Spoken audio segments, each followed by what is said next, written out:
루카 15장 30절 다윗이 감람산 길로 올라갈 때에 머리를 가리우고 맨발로 울며 행하고 저와 함께 가는 백성들도 각각 그 머리를 가리우고 울며 올라간다. 혹이 다윗에게 고하되 압살롬과 함께 모반한 자들 가운데 아히도벨이 있나이다 하니 다윗이 가로되 여호와여 원컨대 아히도벨의 모략을 우리 속에 하옵소서 하니라. 이 31절까지 했습니다.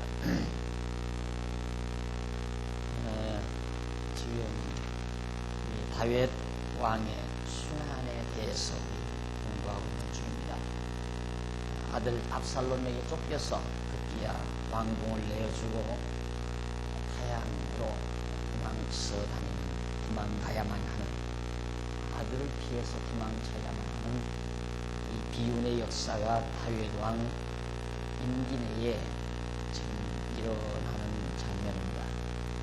결국 다윗 왕 너무도 서글퍼서 아들에게 쫓겨 왕궁을 떠난다는 것이 참으로 다윗 왕으로서는 흡스러운 일이었고 고통스러운 일이 아닐 수 없었습니다.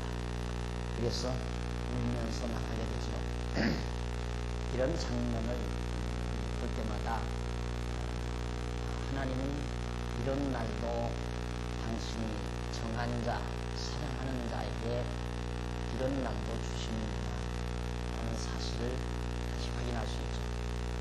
우리는 그렇게 생각합니다. 하나님 한번 사랑하시면 절대 어려움은 안 주신다.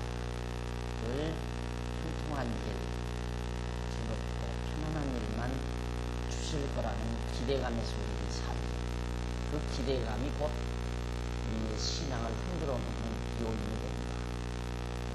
하나님은 사랑하는 자에게 때로는 공부한 날도 주고 통통한 날도 주신다 하는 걸 늘 기억하는 것이 매우 중요하죠. 다윗 왕에게도 바로 이런 고통스러운 나날들을 허락하십니다. 그래서 감람산 길로, 예루살렘에서 감람산 길로 보이지는 않거든요. 감람산 길로 올라가는데, 도망을 쳐서 올라가는데 머리를 가리우고 맨발로 울며 행했다고 했습니다. 신발을 챙겨 신을 겨를도 없이 자식을 피해서 도망을 가는 거죠. 그런데 다윗과 함께 가는 백성들도 각각 그 머리를 부끄러웁니다.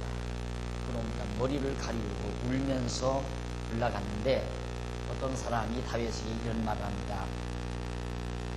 압살롬과 함께 모반한 자들 가운데 다윗의 아들 압살롬과 함께 그 모략을 꾸며서 반역한 자를 말하는 거거든요. 그 압살롬과 함께 뜻을 같이 해가지고 다윗을 모반하도록 뼈를 부린 자가 하나 있는데, 그 사람 가운데 아히도벨이라는 사람이 거기 있습니다. 보고를 다윗이 얼른 들으니까 이 아히도벨은 아주 꾀가 많고 아주 정말 야비할 정도로 참 꾀가 많고 모략이 아주 뛰어난 사람입니다. 그러니까 아히도벨의 모략 앞에 승리한다는 것은 참 어렵죠. 아주 꾀가 많은 사람이라서. 그래서 다윗이 그 말을 듣자 하나님 앞에 기도를 합니다. 다윗이 가로되 여호와여 언약대로 이루시는 분이여, 그 말이죠. 성경에서 항상 여호와여 그러거들랑 그 이면에는 언약대로 이루시는 분이여 라는 의미를 하는 것이 성경을 이해하는데 참 좋습니다. 언약대로 이루시는 여호와여, 그 말이죠. 내가 간절히 원하는 것은 아히도벨의 모략을 어리석게 하옵소서. 아히도벨이 아무리 영리하고 지혜롭게 모략을 꾸몄다 할지라도 그것이 어리석은 것이 되게 해주시옵소서 라고 기도를 합니다. 그래서 인간이 아무리 지혜로운 거라 할지라도 하나님의 미래나무는 하지 못하고요. 아무리 인간이 능력이 있다 하더라도 하나님의 연약함만도 못하다는 사실입니다.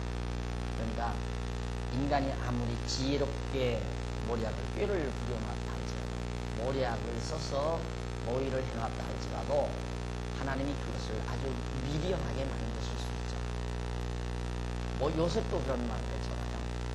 형들은 나를 해하려고 했지만은 하나님은 그것을 선으로 바꿨다. 인간들이 아무리 잔재주 부여놓고 필요가 없는 거예요. 그래서 하나님을 안다는 것이 얼마나 사람을 바꿔놓는가를 알 수 있습니다. 하나님을 모르면 잔재주를 써요. 여기 보면 벌써 잔재주를 쓰면 멀었다 싶어요. 잔재주를 써요. 어떤 때 나부터도 잔재주를 쓰려다가 깜짝깜짝 놀라고 이거 뭐가 왜 이러지? 이 바보 같은 짓을 왜 하나? 여러분 제가 굉장히 잔꾀가 많게 생겼잖아요. 목표를 해 아주 꾀를 부려서 목표를 하고 그런데 제가 성경을 이렇게 깨달으면서부터 굉장히 우직스러워졌어요. 그게 필요 없다는 거 아니까 인간의 잔재주가 얼마나 어리석은가를 알기 때문에 누가 나를 해하려 한다 해도 잔재주를 안 써요. 저걸 어떻게 하면 코너에 몰아넣나 이런 생각 안 한단 말이에요. 그리고 저 사람에게 이렇게 해서 이렇게 하면 저 사람이 이렇게 할 거예요. 이렇게 하면 나는 이렇게 하고 이렇게 해서 이렇게 하면 되겠다. 이 생각 때문에 밤잠 못 자는 그런 사람들이 일단 자리에 딱 누우면 뭐 잔재주, 잔꾀를 부린다. 그게 사람을 엄청 피곤하게 합니다. 그래서 그런 사실이 상대방에게 한 번만 알려지면 그러면 완전히 상대방에게 엄청난 불신임을 당하게 되죠. 야, 저 사람 참 비열한 사람이야. 아주 비열한 사람이야. 쉽게 말하면 솔직단백하지를 못하다는 거예요.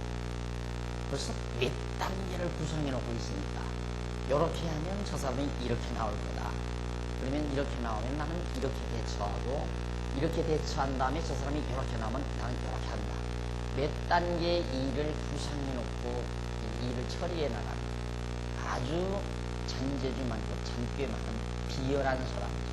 그래서 잔꾀가 많은 사람을 보통 비열하다. 솔직하게 이렇게 하고 싶다. 나는 이게 바로 내가 하려는 거다.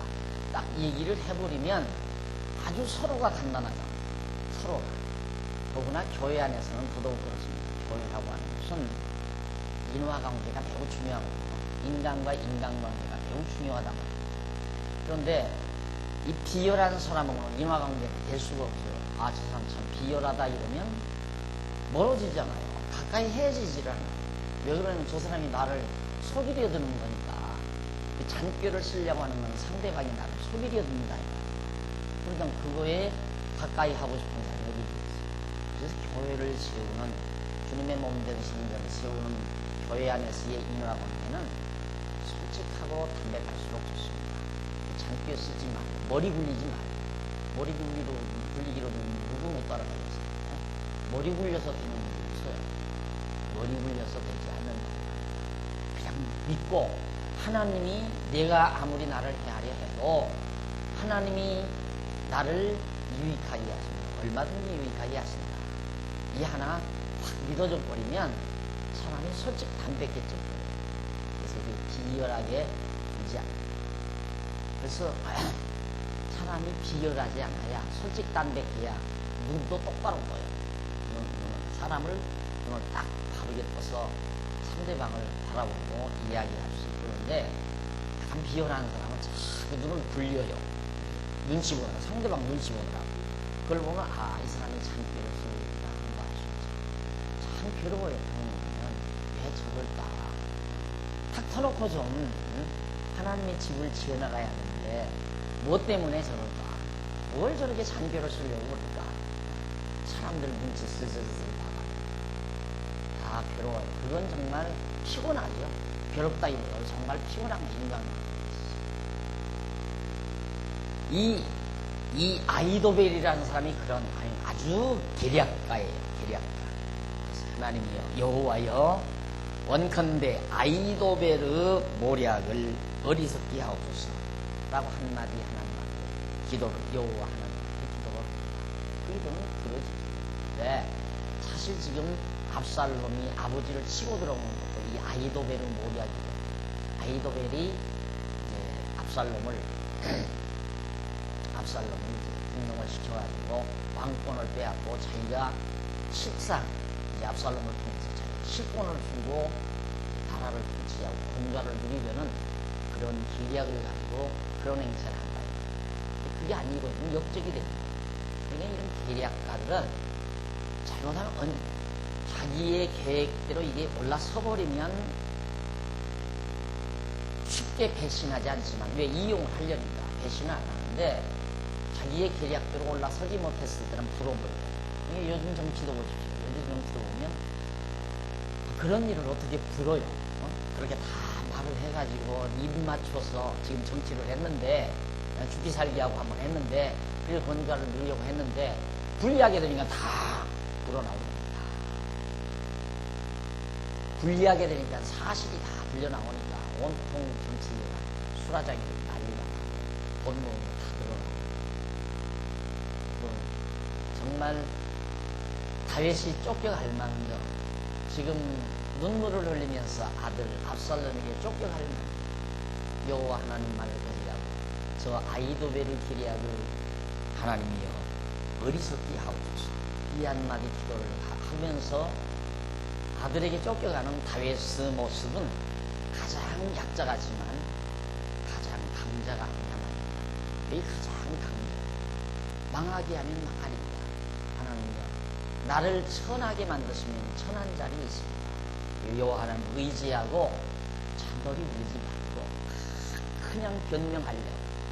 그게 아니고 뭐 이게 이렇고 저렇고 무슨 말만 무슨 말만, 인간관계에서 자기를 변호하려는 말이 많으면 거기는 반드시 기략이 있어요. 뭔 말이 많아요? 아니면 아니고 기면 기인 거지. 안 그래? 아주 간단한 거예요. 우리의 말이 많아야 되는 건 그런 자기 변호라, 자기 변호 이런 말이 많아야 되는 게 아니라 진리를 토론하고 말씀을 전하고 진리를 전달하는 그런 말은 많아야지, 이걸 상대방을 설득을 시키려고 막 끌어안고 앉아서 이건 이렇고 이건 이렇고 이건 당신 오해해서 그렇고 이건 이렇고 다 필요 없는 거예요. 인간관계가 내가 솔직하면, 내가 솔직담백하면 간단한 거예요. 내가 솔직담백하면 인간관계란 말이 많이 필요 없는 거예요. 얼굴빛을 보아도 알고 눈빛만 보아도 알아요. 저 사람 속에 지금 계략이 있는지 자기 변명이 있는지 어떻게든지 자기를 합리화시키려니까 가장 말이 많아. 맞아. 나 그런 부분이 조금 있었어. 담백하게 얘기해버리면 끝나잖아. 없었으면 나 그런 일 전혀 없어. 해버리면 끝나는 거고. 그 다음 변명이 무슨 변명이야. 그게 아히도벨과 같은 사람이 다윗 옆에 없다는 것은 다윗으로서 큰 고리죠. 압살롬에게 불행은 아히도벨과 같은 사람이 옆에 있다는 것이 매우 중요합니다. 매우 정말 불리한 일입니다. 이렇게 해서 결국 32절 다윗이 하나님을 경배하는 마루턱에 이를 때에 아렉 사람 후세가 옷을 찢고 흙을 머리에 무릅쓰고 다윗을 맞으러 온지라.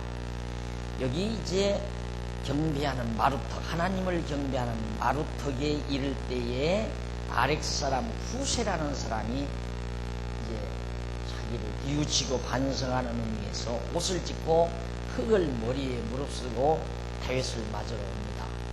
그때 33절 다윗이 저에게 이르되 내가 만일 나와 함께 나아가면, 네가 만일, 다윗이 그 후세에게 하는 말이에요. 네가 만일 나와 함께 나아가면 내게 누를 끼치리라.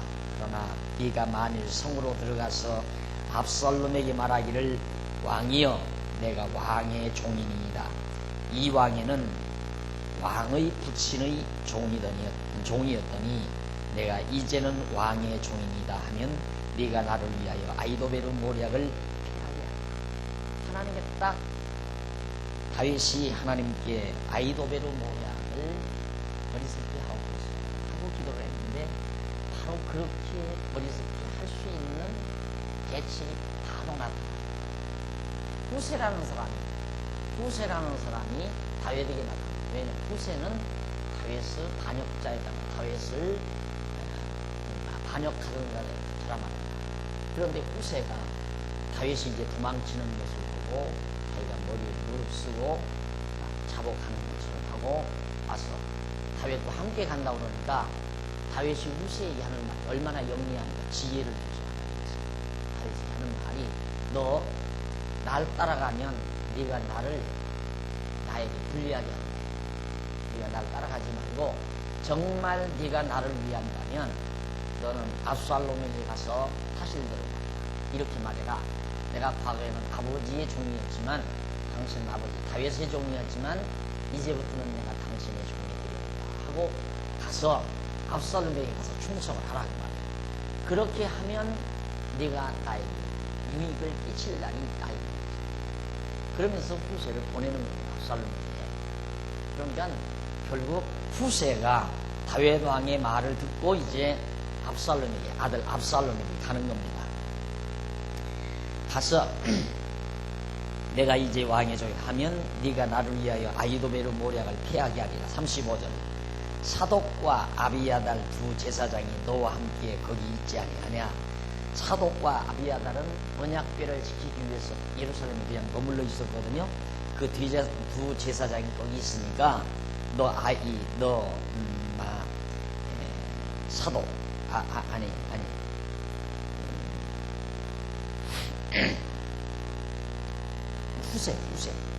후세들어 사독과 아히도벨 제사장 둘이 있으니까 거기 그분들과 함께 네가 가서 있으면 된다. 네가 궁중에서 무엇을 듣든지 사독과 아비야달 두 제사장에게 구하라. 궁중에 이건 압살롬 곁에 있으면서 압살롬의 비행이라든가 압살롬의 모든 정보를 전부 다 들어가지고 누구에게 사독과 아비야달이라는 제사장에게 다 정보를 알려줍니다. 옛날이나 지금 정보에 어두우면 정치를 못합니다. 그러니까 이 압살롬 측근에서 아히도벨이 만들어내는 그 모략이 무엇인지를 알아야 되겠는데 아무도 모르면 어떻게 하려고 했어요. 이게 정보가 새나가면 망하는 거예요. 전쟁을 할 때도 그렇잖아요. 전쟁을 할 때도 밖으로 정보가 새나가 버리면 패배할 확률이 많은 거거든요. 그런데 바로 다윗이 후세들어 너는 정보원력 팔아라. 네가 정말 나에게 충성을 하려고 하면 너는 가서 간청록을 해라 하고 보낸 거예요. 그래서 결국 36절 저희의 두 아들 곧 사독의 아히마스와 아비야달의 요나단이 저희와 함께 거기 있나니 무릇 너희 듣는 것을 저희 편으로 내게 기별할지니라. 다윗이 친구 후세가 곧 성으로 들어가고 압살롬도 예루살렘으로 들어갔더라. 결국 이제 다윗과 함께 가까이 되어진 이 후세가 압살롬에게 가서 모든 정보를 빼서 제사장들에게 알려주면 제사장들은 자기 아들들을 통해서 이제 다윗에게 다 알려주게 된다. 그러니까 다윗이 압살롬의 모든 모략을 알고 싶어서 정보원력 바라도록 후세를 보내게 된 겁니다. 그런 결과로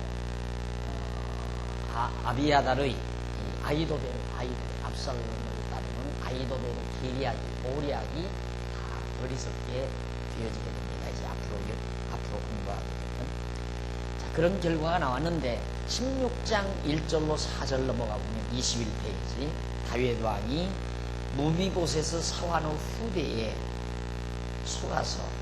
후대에 속아서 감리해주는 그런 내용이 나옵니다. 다윗 왕이 무비보셋의 사환이 아주 후하게 대접을 해주고 거기에 다윗 왕이 그만 속아요. 그래가지고 감리를 해주는데 1절 보세요. 다윗이 마루턱을 조금 지나니 무비보셋의 사환 시바가 안장 지은 두 나귀의 떡 200개와 200과 건포도 100송이와 여름실과 100과 포도주 한 가죽 부대를 싣고 다윗을 맞는지라. 왕이 시바에게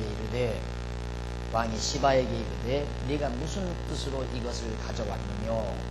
시바가 가로되 나귀는 왕의 권속들로 타게 하고 떡과 실과는 소년들로 먹게 하고 포도주는 들에서 본비한 자들로 마시게 하려 함이니이다. 왕이 가로되 네 주인의 아들이 어디 있느뇨. 시바가 왕께 고하되 예루살렘에 있는데 저가 말하기를 이스라엘 족속이 오늘 내 아비의 나라를 내게 돌리리라 하나이다. 왕이 시바더러 이르되 무비보셋에게 있는 것이 다 내 것이니라. 시바가 가로되 내가 절하나이다. 내 주 왕이여 나로 왕 앞에서 은혜를 입게 하옵소서 하니라. 다윗 왕이 이제 많은 자기 따르는 사람들을 데리고 이제 시내를 건너서 바루턱을 건너서 조금 지나갔는데 그때 무비보셋, 이게 이제 무비보셋이 사울의 씨앗 중에 하나지요. 무비보셋, 젊은 말이 무비보셋. 그 무비보셋의 사환 시바가 결국 이제 안장을 지우고 나귀에다가 먹을 것을 과일 잔뜩 싣고 찾아왔단 말이다. 다윗 왕이. 이 다윗 왕을 맞으니까 왕이 그 시바에게 하는 말이 무슨 뜻으로 이 많은 걸 가지고 왔느냐. 그러니까 하는 말이 소년들로 이거 당신 따르는 많은 소년들이 좀 배가 고플 테니까 불량비로 가지고 온 것도 쉽게 말하면 먹을 거 없을 테니 먹어야 되지 않습니까? 그래서 가지고 왔습니다. 그러니까 다윗이 볼 때 너무 고맙잖아요. 지금 왕궁을 떠나서 들판에 나와 있는데 그 많은 사람들이 따르는데 어디 가서 뭘 어떻게 먹었어요?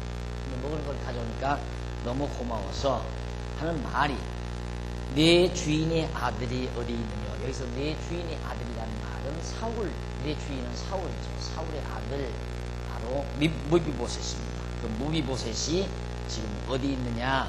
시바가 왕께 고하되 예루살렘에 있는데 저가 말하기를 이스라엘 족속이 오늘 내 아비의 나라를 내게 돌리리라 하나이다.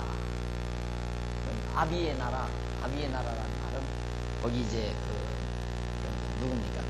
무비보셋이 하는 말이에요. 예루살렘에 있는데 그 예루살렘에 있는 무비보셋이 말하기를 이스라엘 족속이 오늘 내 아비의 나라, 사울의 나라죠.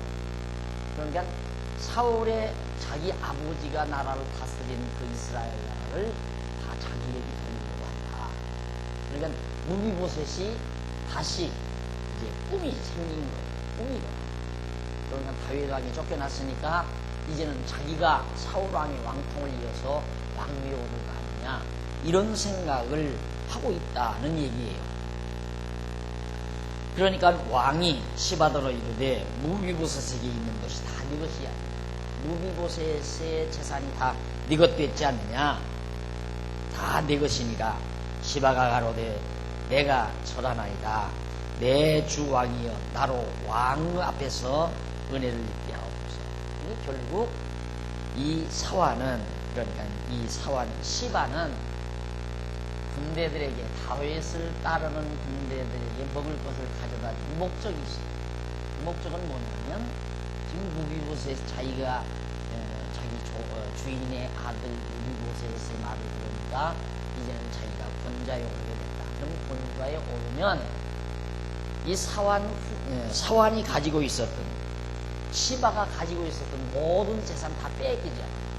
다윗 왕이 시바에게 그 재산 네가 다 가져라 하고 다 줬는데 이제는 정권이 바뀌고 정말 이 무비보셋이 다시 권력을, 사울의 아들이 권력을 찾게 되면 다시 모든 시바가 가지고 있는 재산을 도로 뺏기게 된다.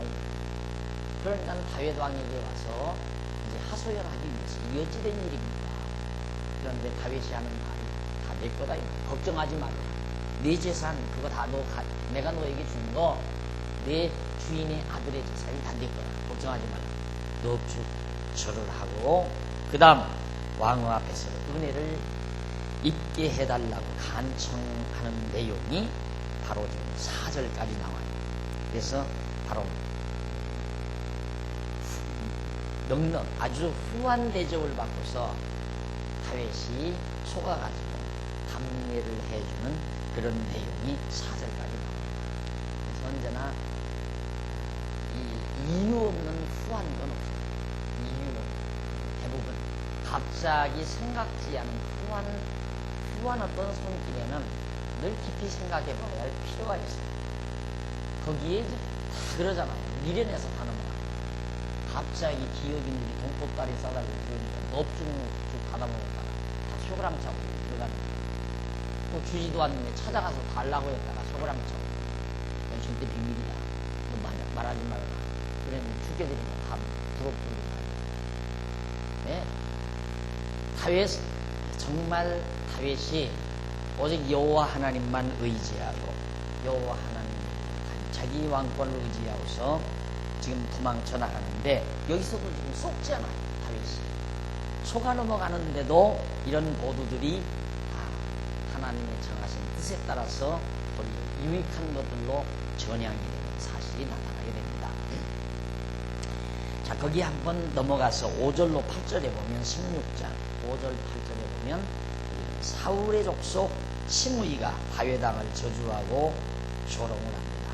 사울의 족속, 그러면 바로 사울 왕이 됐을 때 따르던 베냐민 족속들이죠. 시므이라는 사람이 다윗 왕을 저주하고 조롱을 해요. 다윗 왕이 바울임의 이름에 거기서 사울의 집 족속 하나가 나오니 게라의 아들이요 이름은 시므이라. 저가 나오면서 연하여 저주하고 또 다윗 왕의 모든 신복을 향하여 돌을 던지니 그때 모든 백성과 용사들은 다 왕의 좌우에 있었더라. 시므이가 저주하는 가운데 이와 같이 말하니라. 피를 흘린 자여 비루한 자여. 다윗에게 하는 말이에요. 이 사울 왕의 족속 시므이가 피를 흘린 자여 비루한 자여 가거라. 잘 쫓겨납니다. 쫓겨나가라. 너 같은 인간, 너같이 피를 흘린 자 그리고 정말 비루한 자 너는 쫓겨나가야 된다. 8절 사울의 족속 모든 피를 여호와께서 내게로 돌리셨구나. 그 대신에 네가 왕이 되었으나 여호와께서 나라를 네 아들 압살롬 손에 붙이셨구나. 보라 너는 피를 흘린 자인거로 화를 자취하였느니라. 라고 그럴듯하게 바로 이 시므이가 너 죄져서 그렇게 우리 사울 족속을 네가 얼마나 많이 죽였는데 사실 다윗은 사울 왕의 족속을 한 사람도 안 죽였거든요. 사울 왕의 족속은 사울도 다윗 죽이지 않았잖아요. 다윗은 안 죽이려고 했다. 그러나 세인들이 보기는 전부 다윗이 죽인 것이라고 생각합니다. 그리고 사울 왕의 족속도 족속도 말하기를 다윗이 사울 왕 자기 내 족속을 많이 죽였다고 생각합니다. 그 죄값으로 네가 왕권도 빼앗기고 지금 쫓겨나가는 것이다. 라고 조롱을 해대는 내용이 8절까지 나와요. 이렇게까지 하나님께서 다윗을 낮추셨어요. 왕국에서 쫓겨나게 하고 대적들이 나타나서 조롱하게 만듭니다. 그때 9절로 14절 아비새가 시므이를 죽이려는 것을 다윗 왕이 알리고 합니다. 다윗을 함께 보필해서 따라가는 아비새라는 사람이 가만히 이 시므이라는 사울 왕의 족속이 하는 말을 궁비에서 견딜 수가 없잖아요. 자기가 모시고 있는 왕 다윗을 그렇게 조롱하니까 저가 죽여버려야 되겠습니다. 당장. 그런데 다윗 왕이 죽이지 말라. 어떻게 하는지 한번 보십니다. 9절 스루야의 아들 아비새가 왕께 여짜오되 이 죽은 개가 어찌 내 주 왕을 저주하리까. 이게 이제 다윗 왕을 따르는 아비새가 하는 말. 그 죽은 개, 사울 왕의 족속 시므이는 사울 왕의 족속이 다 망했으니까 무비보셋하나 절름발이 남아있지만은 이미 다 망했단 말입니다. 망했으니까 사실상 저주하는 거예요. 이게 사울 왕의 족속 중에서는 무비보셋 겨우 하나 남은 거예요. 그것도 압살롬을 위해서 남겨놓은 거란 말이야. 다윗이 압살롬의 아들인데 무비보셋이. 그래서 이거 남겨놓은 건데 이미 다 망한 놈의 죽은 개가 감히 어떻게 우리 내 주왕 다윗을 저주할 수 있습니까? 청컨대 나로 건너가서 저의 머리를 베게 하소서. 당장 건너가서 저 시므이의 목을 잘라버리겠습니다. 왕이 가로되 수르야의 아들들아, 내가 너희와 무슨 상관이 있느냐? 저가 저주하는 것은 여호와께서 저에게 다윗을 저주하라 하시미니 네가 어찌 그리하였느냐 할 자가 누구겠느냐? 저 지금 시므이가 나를 저주하는 건 하나님이 시므이한테 너 다윗을 저주하라 해서 저주하는 건데, 그걸 네가 어떻게 말해? 누구도 그걸 말릴 수가 없다. 범사의 다윗은 여호와를 인정하자. 모든 하나님께서 저 시므이를 시켜서 날 저주하라고 하죠. 그런데 왜 누가 하나님이 시키시는 거 누가 막을 수 있느냐? 절대 가서 목 빼려고 하지 마. 보편적인 사람 같으면 그래 당장 가서 목을 잘라오너라 하고 명령을 내리십니다. 아직 왕으로 모심을 받고 있으니까. 이게 바로 아비새가 자기에게 충성당하겠다고 목 자르겠다는데, 그래 당장 가서 잘라오너라. 그 조롱하는 말을 들었을 때 다윗이 얼마나 분통이 터지겠어요. 하나님 여호와를 의지하지 않았다. 그런데 여호와 하나님을 의지하기 때문에 시므이가 저주를 하는 것도 하나님이 저 입을 통해 나를 저주하게 하셨다. 소화를 하는 거예요. 그래서 여호와 하나님을 의지하고 산다는 것은 보편적인 사람들의 삶의 형평을 뛰어넘었고요. 어떻게 저렇게 살아갈 수 있을까 할 정도로. 그래서 다윗이 하나님 앞에서 당장 죽이지 말라고 이 얘기를 합니다. 여호와께서 저로 다윗을 저주하라 하시니 네가 어찌 그리하였느냐 할 자가 누구겠냐 하고 11절 또 아비새와 모든 신복에게 이르되 내 몸에서 난 아들도 내 생명을 해하랴. 내 몸에서 난 압살롬도 지금 나를 죽이려고 저렇게 다가왔는데, 하물며 이 베냐민 지파 바로 사울의 후손인 아비새가 시므이가 나를 저주하는 건 당연하죠. 여호와께서 저에게 명하시는 것이니 저로 저주하게 저주하면 하도록 내버려 두라. 욕하면 욕하도록 내버려 두라고. 근데 우리는 안 그러잖아요. 누가 욕을 하면 그걸 변명하려고 하고, 아니다. 누가 나를 험담하면 그게 아니더라고. 자기를 변호하려고. 그러니까 더 극한적인 대립이 되죠. 남이 나를 욕하더라도 하나님이 저 입을 통해서 나를 욕하겠다. 변명할 필요 없어요. 저 사람이 참으로 억울한 얘기를 해도 그걸 변명하려고 할 필요 없다고 말합니다. 왜? 하나님이 그 일을 통해서 하실 일이 있어서 그런 환경을 주시는 거니까 하나님이 어떻게 하시는가를 보고 사는 것이 지혜죠. 내가 변명해서 해결되는 거죠. 남이 들어도 그래요. 누가 일단은 지금 요즘 모 대통령이 신문사태로서 보도를 했잖아요. 얼마나 억울하면 하겠어요. 얼마나 억울해요. 근데 그 고소 안 하면 더 지혜롭죠. 고소를 안 했으면 더 지혜롭고 변명하고 싶어서 내가 안 그렇다는 걸 변명하고 싶어요. 그게 누구나 보편적으로 할 수 있는 일이에요. 내가 사실 그런 일이 없는데 자꾸만 그렇다라고 얘기를 하니까. 근데 고소를 안 하고 자꾸 당하게 되면 민심이 확 바뀌어져 버리고요. 확 바뀌어져 버려요. 민심이 다 돌아갔어요. 거짓말, 위선으로 막 신문에 방송에 다 해서 완전히 죽여놨어요. 죽여놨는데 그것이 한쪽에서부터 거짓이라는 게 터져버리게 되면 완전히 하루아침에 민심이 확 바뀌어져 버려요. 그런데 내가 그걸 내 위치를 내가 찾겠다고 내가 노력을 하면 듣는 사람들이 치사하게 보아요. 아이고 그렇게 다 해놓고 뭐 안 했는 척 저렇게 변명을 자꾸 할까. 변명 듣고 맞아 당신 말이 맞아 이렇게 할 사람 하나도 없어요. 저 사람은 날더러 했다고 그러지 나는 안 했다고 그러지 누구 말 듣겠어. 그러니까 안 했다고 변명하는 사람의 말을 도리어 추하게 듣는 보편적으로 모아서. 변명하는 사람은 어리석은 사람. 변명하고 그대로 그냥 당해요. 거짓으로 그냥 당해도 돼요. 하나님이 없다면 당하는 건 바보죠. 하나님이 없다면 돌멩이라도 들어서 보복을 해야죠. 그러나 하나님이 살아계시기 때문에 당하면 그걸로 당하는 거 끝나는 게 아니다.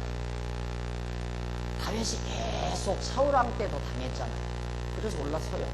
지금 압살롬에게 쫓겨서도 계속 당하는 거예요. 계속 당해요. 결과적으로 다윗은 자기 자리를 찾게 돼요. 왜? 여호와는 살아계시다. 그래서 생활이 달라지고 생각이 달라지고 태도가 달라지고 변명하는 건 다분합니다. 변명할 거 남이 했다면 남이 억울한 말을 해도 억울함을 당하는 그것이 하나님 앞에 산 기도예요. 하나님 앞에 그냥 그대로 살아있는 기도. 내가 억울한 걸 그대로 당하는 기도. 자, 계속해서 보십시오. 13절 다윗 13절 13절이 아니라 12절 혹시 거기 나오잖아요. 저주하게 버려두라 그래놓고 혹시 여호와께서 나의 원통함을 감찰하시니 당장 나오잖아요. 내 원통함 억울함을 당했습니까? 억울하게 당했습니까? 그걸 하나님이 감찰한다 이거예요. 다 보고 계시다 이거예요. 하시리니 오늘날 그의 저주 까닭에 선으로 내게 갚아주시리라. 오늘날 저주 까닭에 선으로 갚아주시리라. 난 노 대통령, 노무현 대통령 찬양자는 아니지만 이번에 고소를 안 했으면 신문사 걸어서 고소를 안 했으면 더 당할 거 아니에요. 계속 신문사에서 막 노무현 대통령 욕하고 막 비난하고 계속 할 거 아니에요. 계속 하다가 보면 완전히 죽을 사람이 되죠. 모든 백성들이 죽을 사람인 줄 알고 아니에요. 그러다가 어느 한 구석에서 본물이 터지기 시작하면 하루아침에 민심이 돌아서 다음 대선 때 완전히 그냥 정당 하나가 딱 생겨날 적이 알아요. 가만히 있었으면 쓰겠구나.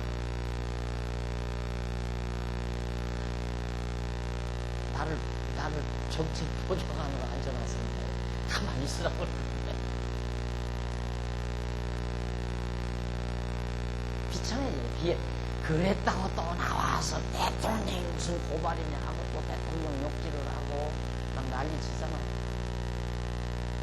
당해서 손해날 거 하나도 없어. 억울함을 당해서 손해날 거 하나 없어. 왜? 하나님이 살아계십니다. 그걸 확실히 믿는 신앙이 나를 편안하게 만들어요. 사람이 제일 퉁퉁 터지는 게 억울한 거 아니에요. 퉁퉁 터지는 거. 그런데 정말 우리가 이런 말씀을 배우면서 다윗 정말 대단한 신앙이다 이러고만 할 게 아니라 다윗이 그랬는데 우리는 왜 못 그러겠어요? 다윗이나 우리나 똑같은 사람이에요. 똑같은 인간성을 가지고 있어요. 다윗도 그랬다면 우리도 또 여호와 하나님을 알면 그만큼 할 수 있는 거예요. 못할 거 없다 이 말이에요. 다윗이 그러잖아요. 혹시 여호와께서 나의 원통함을 감찰하시리니 오늘날 그 저주 까닭에 선으로 내게 갚아주시리라. 여기 혹시란 말은 번역상 잘못된 번역이죠. 사실상 혹시가 아니에요. 혹시란 말은 그건 그럴 수 있을지 모른다 그런 얘기지만 반드시 하나님께서 감찰하시죠. 그리고 13절 다윗과 그 종자들이 길을 갈 때에 시므이는 산비탈로 따라가면서 저주하고 저를 향하여 돌을 던지며 티끌을 날리더라. 계속 다윗에게 돌을 던지고 티끌을 날리고 먼지를 일으키고 왕과 그와 함께 있는 백성들이 다 혼비하여 한 곳에 이르러 거기서 쉽니다. 쉬었다.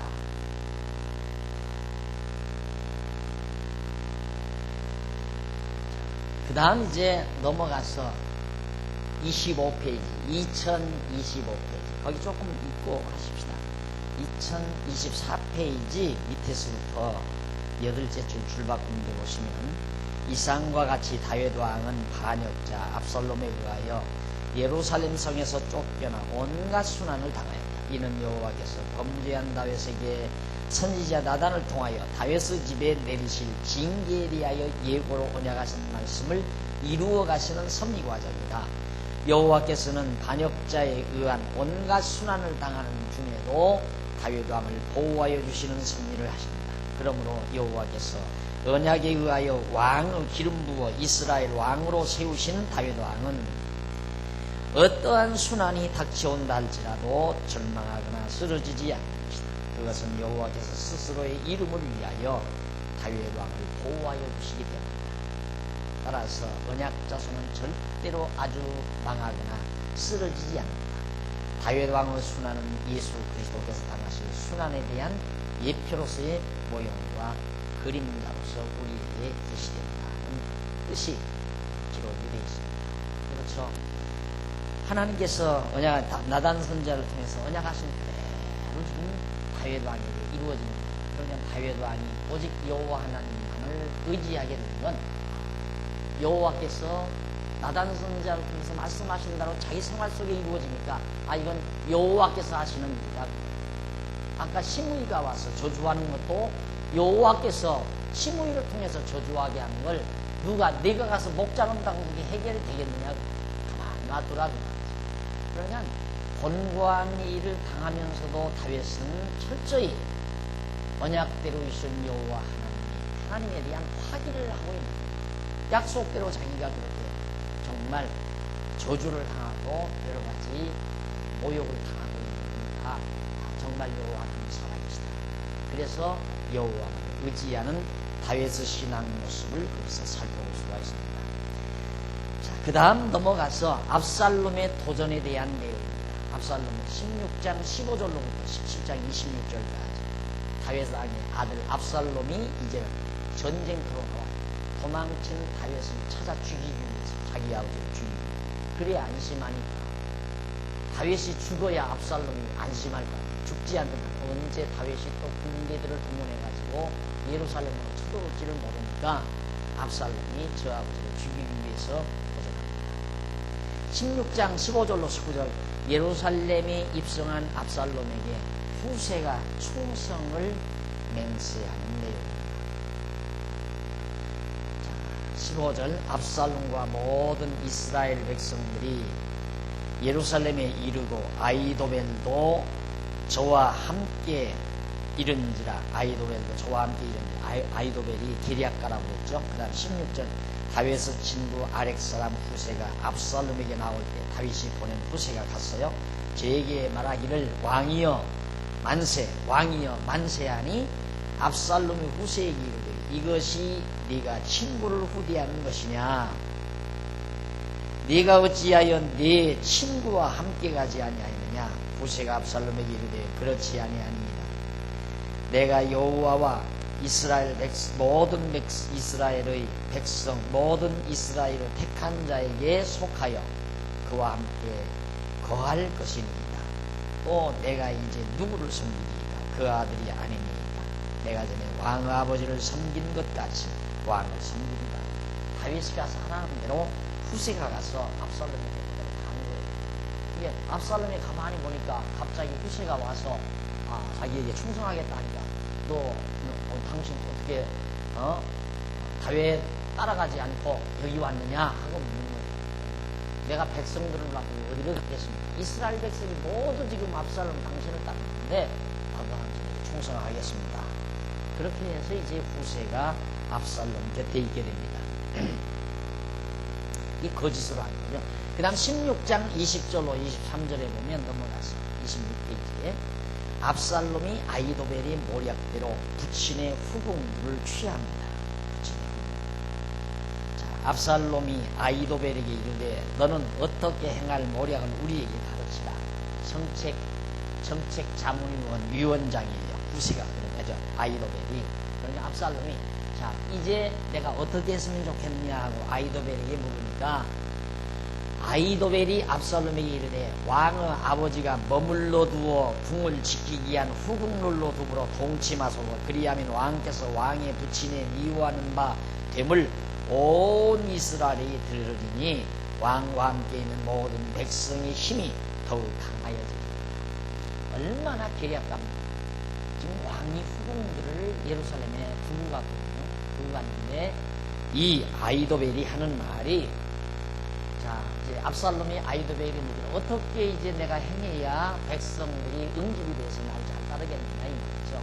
그러니까 아이도벨이 하는 말이, 당신 아버지 다윗이 놓고 두고 간 후궁들과 더불어 전부 동침을 하십시오.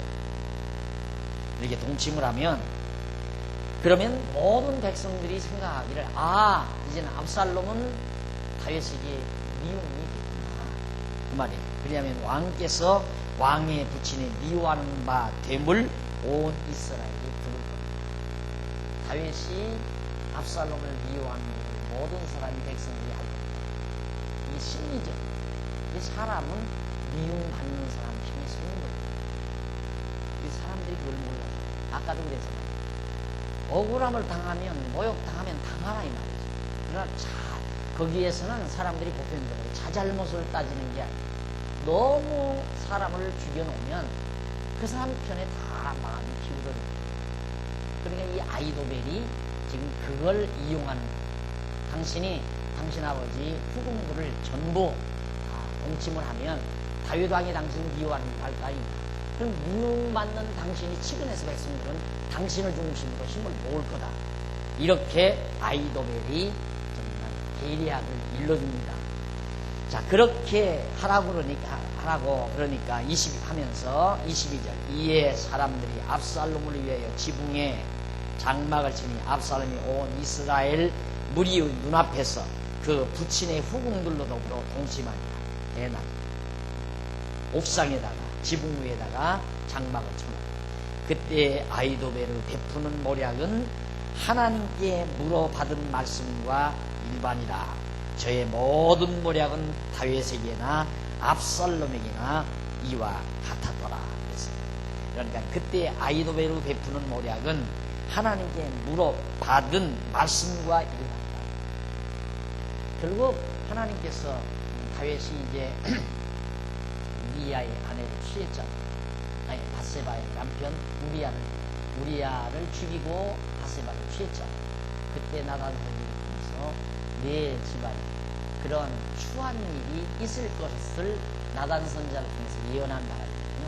그 예언대로 백주에 그렇게 아들 압살롬이 아버지 후궁을 그렇게 취한 참으로 추악스러운 그런 일이 대낮에 벌어지는 결과가 나옵니다.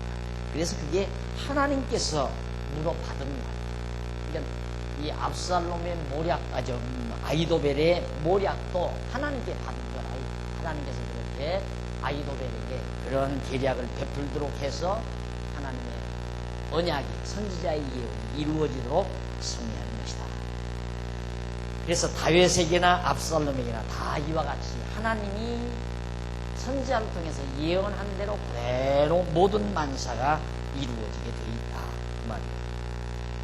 그래서 거기 보면 27페이지 17장 1절로 4절 그 우쪽으로, 위에 쪽으로 몇 번째 줄이냐면 일곱째 줄 중간 모습. 그러니까 27페이지 17장 1절로 4절 그 위에 쪽으로 일곱째 줄 중간에 보면 전에 나와요. 전에 다윗 왕이 자기의 신복 우리야를 전쟁터에 보내어 죽게 하고 그 아내 바세바를 빼앗아 자기 처를 삼았을 때 여호와께서 다윗의 처들을 다른 사람에게 주어 백주에 동침케 하신다고 예고하신 바가 있습니다. 여기 사무엘하 12장 11절에 나오는 말씀입니다. 그래서 여호와 하나님께서는 아이도벨에게 모략을 베풀게 하신 것이다. 아이도벨의 모든 모략은 다윗에게 있어서나 압살롬에게 있어서 모두가 하나님께 물어받은 말씀과 일반으로 되었다는 내용입니다. 이렇게 하나님께서는 다윗 왕의 모든 수치스러우나 권고한 일들이 다 선지자의 예언대로 이루어짐을 다윗으로 하여금 깨닫게 해서 여호와는 살아계심을 알게 하고 여호와는 의지토록 하시는 하나님의 섭리를 여기서 찾아볼 수가 있습니다. 그 다음 이제 17장 1절로 4절 보면 아이도벨이 압살롬에게 다윗 왕을 죽이겠다고 보고를 합니다. 아이도벨이 압살롬에게 다윗 왕을 죽이겠다. 아이도벨은 기럇가죠. 압살롬의 기럇가. 1절 아이도벨이 또 압살롬에게 이르되 이제 다윗 왕의 후궁들을 다 보냈으니 이제는 나로 하여금 사람 1만 2천을 택하게 하소서. 오늘 밤에 내가 일어나서 다윗의 뒤를 따라 저가 곤고하고 약할 때 엄습하여 저를 무섭게 한즉 저와 함께 있는 모든 백성이 도망하리니 내가 다윗 왕만 쳐 죽이고 모든 백성으로 왕께 돌아오게 하리니 무리의 돌아오기는 왕의 무리의 돌아오기는 왕을 찾는 이 사람에게 달렸습니다. 그리하면 모든 백성이 평안하리라. 압살롬과 이스라엘 장로들이 다 그 말을 옳게 참 계략가가 다름없죠. 이 아이도벨이 뭐라고 얘기하냐면 나한테 군대 1만 2천 명만 따라붙여 주십시오. 우리나라 그 군대를 데리고 도망친 다윗의 뒤를 쫓아가서 공포 분위기만 조성하겠다. 공포 분위기를 조성하면 다윗을 따르는 모든 분들이 다윗 곁을 다 도망갈 거 아닙니까?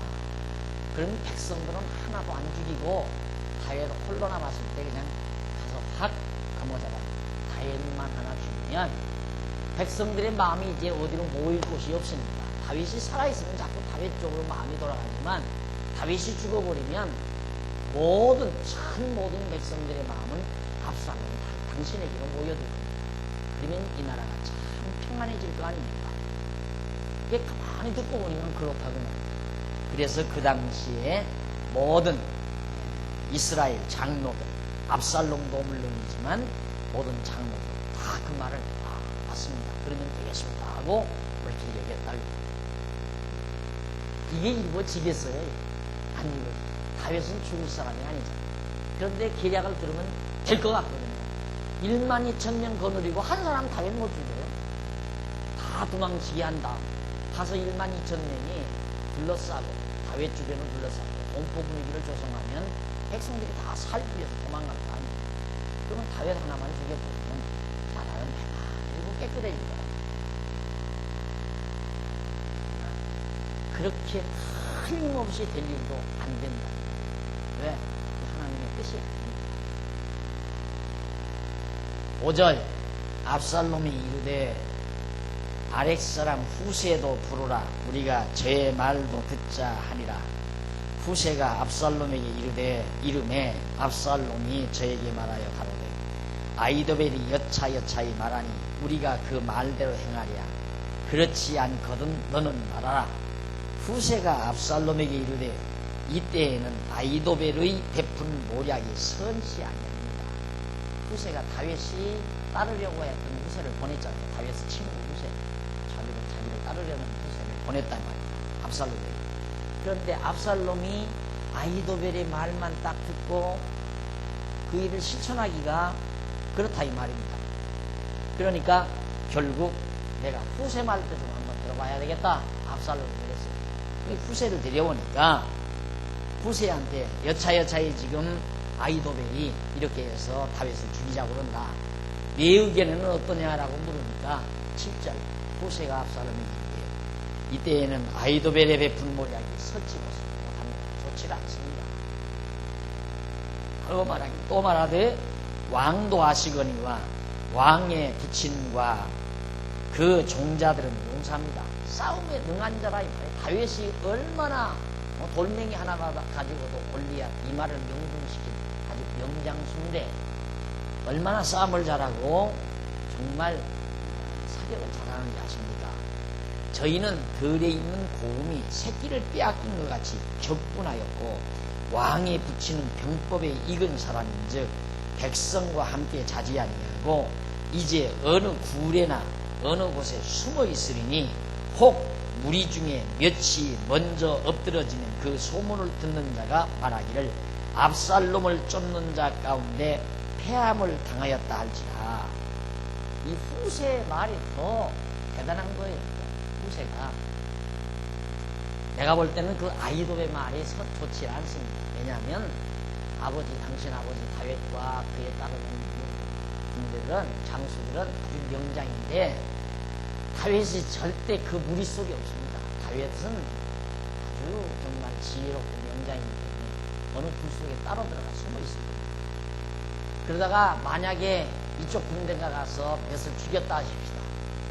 몇이 죽였다 해도 거기다 소문을 퍼뜨리기를 지금 압살롬의 군대들이 죽었다, 그렇게 소문을 퍼뜨릴 겁니다. 지금 다윗을 따르는 그 군대들은 새끼 빼앗긴 암사자같이 지금 막 광분에 있습니다. 이때 쳐들어가면 죽습니다. 그리고 지금 보고를 합니다. 절대. 그러면서 10절, 비록 용감하여 사자 같은 자의 마음이라도 저상하리. 이는 이스라엘 무리가 왕에 붙인 영웅이요 그 종자들도 용사인 줄 알립니다. 지금 아까 말씀드린 대로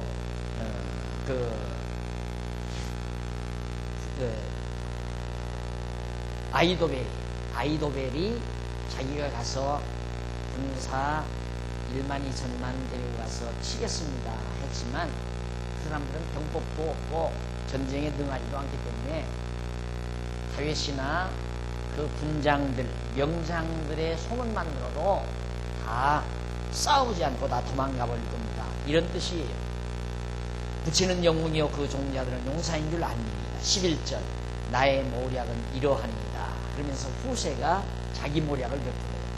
온 이스라엘을 단부터 부엘세바까지 바닷가에 많은 모래같이 왕께로 모으고 친히 전쟁에 나가시고 우리가 그 만날 만한 곳에서 저를 엄습하기를 이슬이 땅에 내린같이 저희 위에 덮여 저와 그와 함께 있는 모든 사람을 하나도 남겨주지 아니할 것이요.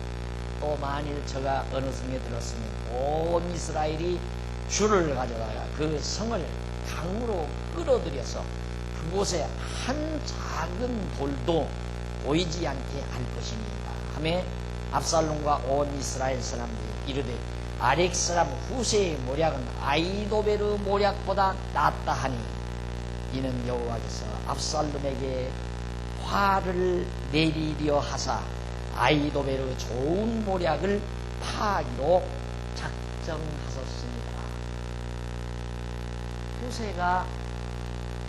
후세가 제안하는 모략은 이래요.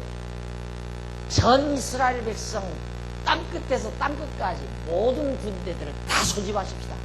그래서 군대들을 많이 몇십만 군대들을 거느리고 왕 압살롬 당신 직접 전장에 나가십시오. 그래서 다윗만 죽일 게 아니라 다윗을 따르는 무리 막 옹팡 완전히 포위해서 씨를 말려버려야 돼요. 다윗이 어느 성에 숨었다 하면 그 성 자체 돌멩이 하나 남기지 않고 다 진멸시켜버려야 됩니다. 그 말을 듣더니만 많은 사람들이 이 후세의 모략이 아이도베르 모략보다 훨씬 낫다 이렇게 판정이 났다. 그런데 그렇게 판정난 이유가 왜 판정이 그렇게 났나? 하나님께서 아이도베르 좋은 모략을 다 헛것으로 만들기 위해서 그걸 다 파기로 하나님이 작정해 놓으셨기 때문에 그렇게 되어집니다. 하나님 별하별 모략을 다 써도 망할 건 망하게 되고 흥할 건 흥하게 돼 있다. 다 망했죠. 다윗 다 망하는 거죠. 다 망해도 살아나죠. 골고다 언덕에서 십자가에 못 박혀 죽은 예수, 엘리엘리 라마 사박다니 하면서 마지막 운명하신 예수님은 완전히 망한 줄 알았지만 삶 만에 부활시키시는 하나님의 놀라운 역사, 그것이 하나님의 전략입니다. 그렇게 해서 하나님의 언약이 이루어지고 그의 능력이 드러나고 그의 신실성이 드러나고 우리로 하여금 여호와 하나님 살아계심을 믿고 살아가는 것입니다. 죽어버린 죽어서 땅에 돌무덤에 묻힌 예수를 부활하게 하시는 하나님입니다. 다 쫓겨나서, 왕궁 쫓겨나서 이제는 아이도베르 모략 앞에서 하마터면 다 죽을 수밖에 없는 다윗이었지만 하나님께서 그를 살려내기 위해서 후세의 모략이 더 낫도록, 낮게 인정하도록 하나님께서 승리하신 것이다. 작정하셨습니다. 그 말이에요. 아이도베르 좋은 모략을 파하기로 작정하셨기 때문에 그렇게 되어진 것이다. 그 다음 17장 15절로 20절 넘어가서 30페이지. 거기만 한번 읽어보실까요? 그 중간쯤 보면 30페이지에 중간으로 14절 나오죠. 14절은 후세의 모략에 대한 압살롬의 긍정적인 평가와 그의 원인에 대한 내용입니다. 압살롬과 온 이스라엘 사람들은 후세의 모략에 대하여 좋은 평가를 했다. 그래서 그들은 아렉 사람 후세의 모략은 아이도베르 모략보다 낫다라고 했습니다. 그런데 압살롬이 후세의 모략에 대하여 긍정적인 평가를 하게 된 이유가 뭐냐면 그것은 여호와께서 압살롬에게 화를 내리려 하사 아이도베르 좋은 모략을 파하기로 작정하셨음이기 때문이다. 곧 여호와께서 다윗 왕을 위하여 스스로가 작정하신 뜻을 이루시려고 압살롬이 판단을 잘못하도록 승리하신 것이다. 이렇게 여호와께서는 인간의 판단력까지도 하나님의 뜻대로 주관하셔서 주관하여 가시는 전능자임을 우리가 다시 한번 확인할 수가 있다. 그러니까 건방 떨면 하나님께서 내가 이렇게 돈 벌어서 은행에 그리고 황금 금덩어리로 쌓아놓고 부동산에 묻어놓고 이게 왜 망해? 큰 빌딩에 묻어놓고 이게 어떻게 망해? 내가 혹시 주식 투자하는 나면 망할 수 있을지 모르겠다. 내가 이 돈을 가지고 예를 들어 누구 빚을 내주고 이자를 받아먹고 한다면 떼가지고 다 할지 모르지만 이렇게 완벽하게 은행에 저축해 금덩어리 사서 금괴에 그 다음 땅덩어리 사서 부동산에 묻어놨는데 왜 망해? 하나님께서 하룻밤 판단력 한 번만 잘못하게 되면 알거리 됩니다. 내 하나님을 알면 금방 떨고 살고 하나님을 알고 항상 하나님 앞에 어린애처럼 살 수밖에 없죠. 어린애처럼. 어린애들이 어른 앞에 어른이 때리면 맞고 안아주면 안기고 그게 어린애 아니에요. 그게 어린애 심리. 우리는 하나님 앞에서 어린애처럼 살 수밖에 없는 거예요. 금방 떨면 잘난 척해도 안 돼요. 하나님 망하게 하시면 망하고 흥하게 하시면 흥하게. 15절로 20절 후세가 압살롬에 대한 정보를 다윗에게 당연히 전하도록 되어 있죠. 그걸 위해서 후세는 갔습니다. 정보 빼내기 위해서. 우리 차 한잔 들고 계속해서 살펴보도록 하십시오.